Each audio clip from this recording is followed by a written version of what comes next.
Hello friends, स्वागत है आपका हमारे यूट्यूब चैनल पर। आज हम यूनिटेरिया 7500 प्लस MCQ का डिस्कशन करने वाले हैं, जिसमें हम प्रैक्टिस सेट 3 को कवर करेंगे। आपने प्रैक्टिस सेट 1 और प्रैक्टिस सेट 2 का वीडियो नहीं देखा तो जाकर चैनल के प्लेलिस्ट में देख सकते हैं, वहाँ पर आपको वीडियो मिल जाएगा। और इसका PDF आपको हमारे टेलीग्राम चैनल पर मिल जाएगा, जिसका लिंक वीडियो के डिस्क्रिप्शन में दिया हुआ है। वहाँ जाकर आप PDF डाउनलोड कर सकते हैं। चलिए देखते हैं, पहला क्वेश्चन है हमारा। क्वेश्चन है, पंजाब के विलय के संबंध में निम्नलिखित में से कौन सा कथन असत्य है? तो इसका answer option number C, Dilip Singh को 2,50,000 वार्षिक पेंशन दे दी गई थी। ये ऑप्शन गलत है, क्योंकि जिस समय पंजाब राज्य का विलय हुआ था उस समय दिलीप सिंह वयस्क नहीं थे, इसलिए ये पेंशन इन्हें नहीं मिला था, बल्कि इनकी मां जो थी जिंद कौर, उन्हें पेंशन देकर शेखपुरा भेज दिया गया था। अगला है, किस वर्ष से भारतीय राष्ट्रीय कांग्रेस की कार्यवाही में महिलाओं ने भाग लेना प्रारंभ किया? तो इसका आंसर है ऑप्शन नंबर बी, 1889 ईस्वी में। अगला है,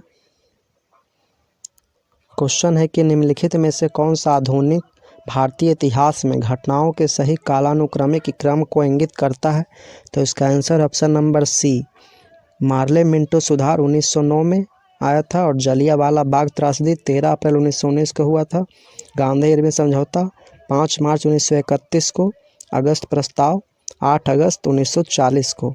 ध्यान रखिएगा। अगला है, भारत छोड़ो प्रस्ताव की निम्नलिखित में से किसने अनुशंसा की थी? तो इसका आंसर है option number D, Jawaharlal Nehru. किस स्वतंत्रता संग्राम सेनानी ने लाठी और अखाड़ा क्लब की स्थापना की? तो इसका आंसर ऑप्शन नंबर डी, बाल गंगाधर तिलक ने। 1942 में भारत छोड़ो आंदोलन के दौरान शहीद हुई किस महिला को बूढ़ी गांधी कहा जाता है? तो इसका answer option number C, Matangini Hazra. Next है, दीनबंधु सार्वजनिक सभा की स्थापना किसके द्वारा की गई थी? तो इसका आंसर है ऑप्शन नंबर सी, ज्योतिबा फूले। सैयद वंश के सुल्तानों का सही कालानुक्रम क्या है? तो इसका आंसर है ऑप्शन नंबर देखें तो सी हो जाएगा। सैयद वंश के प्रथम शासक थे खिजर खान, जिन्होंने सैयद वंश की स्थापना की थी। और पूछेगा कि सैयद वंश का लास्ट मतलब अंतिम शासक कौन है? तो अलाउद्दीन आलम शाह। और बाकी ये दो जो है, तो खिजर खान के जस्ट बाद ही मुबारक शाह का शासन आया, और मुबारक शाह के बाद मोहम्मद शाह। तो पहले 1 नंबर में ये हो जाएगा, और 2 नंबर में मुबारक शाह, 3 नंबर में मोहम्मद शाह, और 4 नंबर में अलाउद्दीन शाह। तो क्रम देख लीजिए, पहले खिजर खां, फिर मुबारक शाह, फिर मोहम्मद शाह, फिर अलाउद्दीन शाह, जो ऑप्शन नंबर सी में दिया हुआ है। तो हमारा ऑप्शन नंबर सी सही है। नेक्स्ट है कि रुद्रमा के संदर्भ में निम्नलिखित कथनों पर विचार कीजिए एवं उसके बारे में सही कथन चुनिए। तो कथन है 1 नंबर की रानी रुद्रमा वारंगल के काकतीय वंश की चौथी स्वतंत्र शासिका थी, जो कि हमारा सही है। दूसरा है, उसने दक्षिण तमिलनाडु के पांड्य, उड़ीसा के पूर्वी गंग शासकों, देवगिरी के सेऊना शासकों को पराजित किया। ये गलत है, तो हमारा ऑप्शन नंबर हो जाएगा 9 का। देखें तो ए नंबर मतलब केवल ए सही है, केवल ए हो जाएगा। अगला है, मध्ययुगीन भारत के संदर्भ में SARAIS शब्द का अर्थ क्या है? तो इसका आंसर है ऑप्शन नंबर सी, एक स्थान जिसका उद्देश्य भारतीय और विदेशी यात्रियों, तीर्थयात्रियों, व्यापारियों आदि को अस्थायी आवास प्रदान करना है। नेक्स्ट है, निम्नलिखित कथनों पर विचार कीजिए।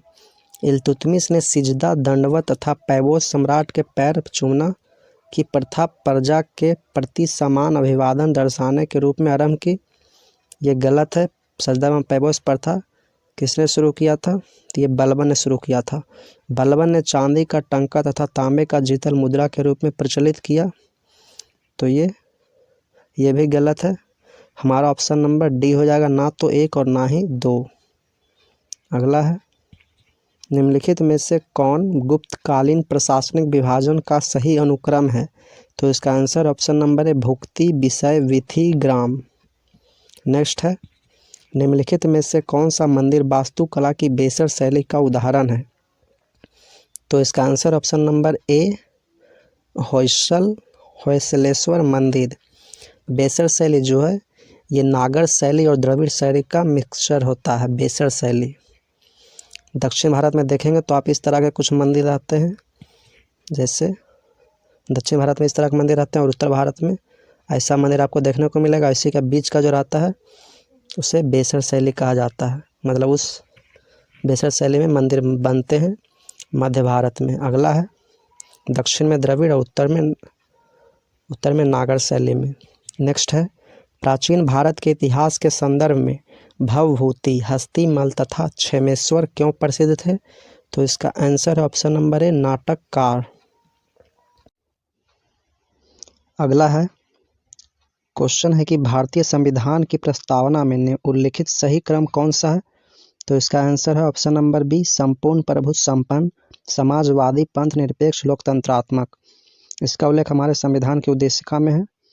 अगला है नेक्स्ट है कि पंचायती राज के संदर्भ में कौन सा कथन सत्य है?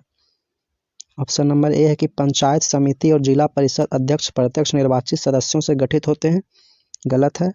बी है कि पंचायत स्तर चुनाव लड़ने की न्यूनतम आयु 18 वर्ष है, ये भी गलत है क्योंकि पंचायत स्तर पर चुनाव लड़ने की न्यूनतम आयु 21 वर्ष होती है। अगला है सी की पंचायती राज संस्थाओं का चुनाव राज्य चुनाव आयोग के पर्यवेक्षण में होता है, हाँ ये सही है, तो हमारा ऑप्शन नंबर सी हो जाएगा। अगला है क्वेश्चन है कि केंद्र और राज्य के मध्य वैधानिक शक्तियों का बंटवारा किस अनुसूची में वर्णित है? तो इसका आंसर ऑप्शन नंबर डी, 7वीं अनुसूची में। 7वीं अनुसूची में ही केंद्र राज्य के शक्तियों का बंटवारा है, इसमें राज्य सूची समवर्ती सूची का उल्लेख है। नेक्स्ट है मौलिक अधिकारों को लागू करने के लिए किसी न्यायालय द्वारा जारी किया जा सकता है, क्या जारी किया जा सकता है? तो ऑप्शन नंबर सी, समादेश जारी किया जा सकता है। नेक्स्ट है प्राकृतिक पर्यावरण की रक्षा किस प्रकार का संवैधानिक अधिकार है? तो इसका आंसर है ऑप्शन नंबर ए, मौलिक कर्तव्य। भारत ध्वज संहिता के प्रावधानों के अनुसार भारतीय निकाय के मानकों को लागू करने के लिए निम्नलिखित निकायों में से कौन सा प्रभारी है? तो आंसर हो जाएगा ऑप्शन नंबर सी, भारतीय मानक ब्यूरो। इसे शॉर्ट में BIS भी बोला जाता है। अगर ऑप्शन में ये रहे तो आप ये टिक कर सकते हैं, जिसका फुल फॉर्म होता है the bureau of Indian standards. ध्यान रखिएगा। नेक्स्ट है मिलान करने वाला है, बोल रहा है कौन सुमेलित नहीं है? तो बोल रहा है कि शुष्क वन अनुसंधान संस्थान कहाँ है? तो जोधपुर में, ये सही है। हिमालयन वन अनुसंधान संस्थान देहरादून, ये गलत है। हिमालयन वन अनुसंधान संस्थान हिमाचल प्रदेश की राजधानी शिमला में है, तो ये हमारा ऑप्शन नंबर बी सही है। अब वर्षा वन अनुसंधान संस्थान जोरहट जो असम में पड़ता है, ये भी सही है। उष्णकटिबंधीय वन अनुसंधान जबलपुर में, ये भी सही है, तो हमारा ऑप्शन नंबर बी सही है। नेक्स्ट है भारत में कोयला खनन की महत्वपूर्ण घटनाओं पर विचार कीजिए तथा इन्हें सही कालानुक्रम में व्यवस्थित कीजिए। तो ऑप्शन ए नंबर में है कि रानीगंज में कोयले का प्रथम उत्पादन कब से प्रारंभ हुआ था? तो ये हुआ था 1774 में। ध्यान रखिएगा, कब हुआ था? 1774 में। अगला है कोल इंडिया लिमिटेड CIL की स्थापना, ये हुआ था 1975 में। और अगला है कोयला खदानों का राष्ट्रीयकरण, ये हुआ था 1973 में। और NCDC की स्थापना, ये हुआ था 1956 में। तो फिर से लिख देते हैं 1774 कोयला का प्रथम उत्पादन हुआ था रानीगंज में, और 1975 में हुआ था CIL की स्थापना कोल इंडिया लिमिटेड, और कोयला खदानों का राष्ट्रीयकरण हुआ था 1973 में, और NCDC की स्थापना 1956 में। तो देख लीजिए क्रम कौन सा रहेगा। तो हमारा क्रम हो जाएगा पहले 1 रानीगंज, और फिर 1956 NCDC कोयला निगम की स्थापना, और तीसरा हो जाएगा हमारा कोयला खदानों का राष्ट्रीयकरण। चौथा है कोल इंडिया लिमिटेड CIL की स्थापना जो 1975 में हो जाएगा। मतलब लास्ट में 2 आएगा, जो किस ऑप्शन में दिया हुआ है? 2, मतलब डी में दिया हुआ है लास्ट में 2, तो हमारा ऑप्शन नंबर डी सही है। नेक्स्ट है भारत का कौन सा राज्य चूना, पत्थर, जिप्सम, नमक और जस्ता के भंडारण के लिए प्रसिद्ध है? तो हमारा answer option number B, Rajasthan. Next है क्वेश्चन है कि भारत की 2011 की जनगणना के अनुसार भारत की नगरीय जनसंख्या का प्रतिशत था? तो आंसर हो जाएगा ऑप्शन नंबर बी, 31.2%। अगला है नैनो टेक्नोलॉजी का जनक किसे कहा जाता है? Answer option number C, Richard Feynman. Next है, निम्नलिखित में से रॉकेट किस सिद्धांत पर कार्य करता है? आंसर ऑप्शन नंबर सी, रेखीय गति का संरक्षण। इको साउंडिंग का प्रयोग होता है समुद्र की गहराई मापने के लिए। नेक्स्ट है, सोलर सेल निम्न में से किसके बने होते हैं? तो सोलर सेल अर्धचालक के बने होते हैं। ऑप्शन नंबर बी सही हो जाएगा। अगला है क्वेश्चन है अगला 29 नंबर की, ऐसी वर्षा जिसमें सल्फ्यूरिक एसिड या नाइट्रिक एसिड के घटक शामिल होते हैं और इसका पीएच मान 4.5 से कम होता है तो कहलाता है अम्लीय वर्षा। जब 7 से कम है तो अम्लीय होगा ही, तो हमारा ऑप्शन बी सही है। नेक्स्ट है, जहरीली गैसों को ख़त्म करने के लिए उत्प्रेरक रूपांतरण में निम्नलिखित में से किस धातु का उपयोग उत्प्रेरक के रूप में किया जाता है? तो इसका आंसर है ऑप्शन नंबर सी, रोहोडियम।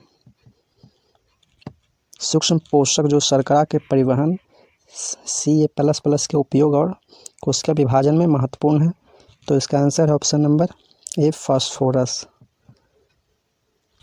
किस खाद्य पदार्थ में सभी आवश्यक अमीनो अम्ल पाए जाते हैं? तो इसका आंसर ऑप्शन नंबर बी, अंडा। अंडा में सभी अमीनो अम्ल पाए जाते हैं। अगला है, मिलान करने वाला है, मतलब कौन सुमेलित नहीं है बोल रहा है। तो पेडोलॉजी पौधों के जीवाश्मों का अध्ययन, ये गलत है। पेडोलॉजी में हम मृदा का अध्ययन करते हैं। एंथोलॉजी फूलों का अध्ययन या पुष्पों का अध्ययन। एंटोमोलॉजी जंतु विज्ञान की शाखा, मतलब कीटों का अध्ययन। और ट्रेफोलॉजी में पोषण का अध्ययन। हमारा ऑप्शन नंबर ए सही होगा, ये गलत है। मृदा विज्ञान होगा, मतलब पेडोलॉजी में मृदा का अध्ययन किया जाता है। अगला है, किस शैवाल से आयोडीन प्राप्त होता है? तो लेमिनेरिया घास से, जिसे एक प्रकार का शैवाल ही है, मतलब ऑप्शन नंबर बी सही है, लेमिनेरिया। नेक्स्ट है, निम्नलिखित में से कौन सा धातु अम्ल से अभिक्रिया करके आसानी से हाइड्रोजन गैस H2 विस्थापित करती है? तो आंसर ऑप्शन नंबर है मैग्नीशियम। अगला क्वेश्चन है, हरगोविंद खुराना को किस आविष्कार के लिए सम्मानित किया गया? तो इसका आंसर है ऑप्शन नंबर बी, जीन के संश्लेषण के लिए। निम्नलिखित में से कौन सा पौधा कीट पकड़ता है? Answer option number C, nepenthes. Option number C सही है। नेक्स्ट है, निम्नलिखित में से किस विटामिन की कमी से सीलियक रोग हो जाता है? तो आंसर हो जाएगा option number B, vitamin B12। कोशिकाओं में मौजूद जेली जैसा तरल पदार्थ कहलाता है? तो ये कोशिका द्रव कहलाता है। ऑप्शन नंबर डी सही है। नेक्स्ट है, पादपों की विभिन्न प्रजातियों के दीर्घकालीन संरक्षण की तकनीक कौन सी है? तो answer option number B, in vitro gene bank. अगर आपको वीडियो स्लो लग रहा होगा तो आप इसे स्पीड बढ़ा कर भी देख सकते हैं। अगला है, पर्यावरण निष्पादन सूचकांक सर्वप्रथम कब जारी किया गया था? तो इसका आंसर है ऑप्शन नंबर ए, 2002 ईस्वी में। नेक्स्ट है, बढ़ती शहरी रोजगार के परिप्रेक्ष्य में ग्रामीण शहरी पलायन से संबंधित विरोधाभास के निम्नलिखित में से कौन सा मॉडल व्याख्या करता है? आंसर हो जाएगा option number D, Harris Todaro model. अगला है क्वेश्चन नंबर 33 जो मिलान करने वाला है। तो मधुबनी चित्रकला बिहार से संबंधित है और लेपाक्षी जो है ये आंध्र प्रदेश से संबंधित है, वारली महाराष्ट्र से और पटचित्र उड़ीसा से। तो हमारा आंसर हो जाएगा ऑप्शन नंबर डी सही हो जाएगा। देख लीजिएगा, फिर से देख लीजिए, मधुबनी बिहार से, लेपाक्षी आंध्र प्रदेश से, पटचित्र उड़ीसा से, वारली महाराष्ट्र से। तो हमारा ऑप्शन नंबर डी में दिया हुआ है, देख सकते हैं ऑप्शन नंबर डी सही है। नेक्स्ट है, नेक्स्ट क्वेश्चन है, फिलिप्स वक्र निम्नांकित में से किसके मध्य संबंध स्थापित करता है? तो इसका आंसर है ऑप्शन नंबर डी, मुद्रास्फीति और बेरोजगारी को। अगला है 45 नंबर, फिर मिलान करने वाला ही है, कहलगांव।